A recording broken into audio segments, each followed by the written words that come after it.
And, one of the core ideas that came out of this book, you said that designing digital spaces for real brains was something that you were really interested in exploring. It's not just for bots. And what do you mean by that?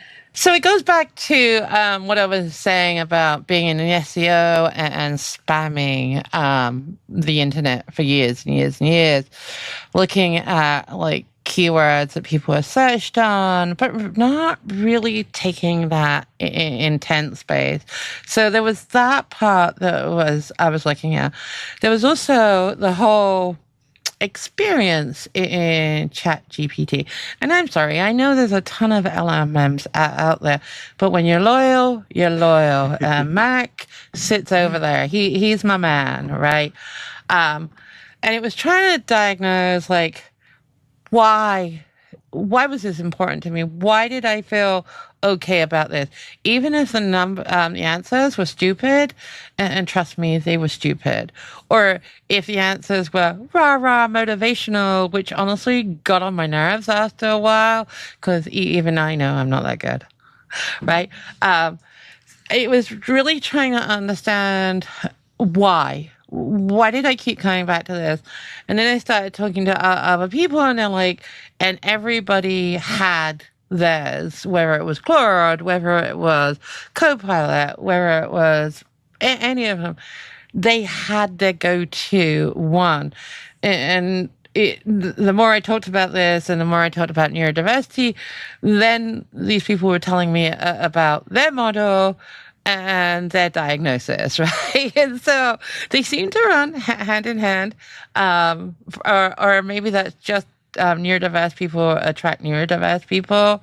I then started looking at like studies on the web, came across a whole bunch of different information. I found a very popular website that redesigned for accessibility and lost 50% of its traffic from it. Not that it deranked, not that it wasn't valued, but the changes it made for accessibility were wrong, right?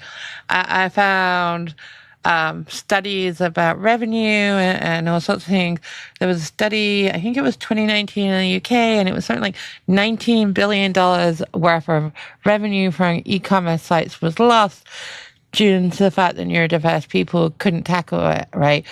Then you look at the stats for like ChatGPT, 100 plus million daily active users and all sorts of things. And it was trying to put together all the dots. Why this doesn't flash at me? It doesn't have paid ads. It doesn't give me videos. Why do I like it? And so very much, and I started looking at like the keywords and the searches people were doing, whereas traditional search people were like 1 word, 2 words, maybe 3 words.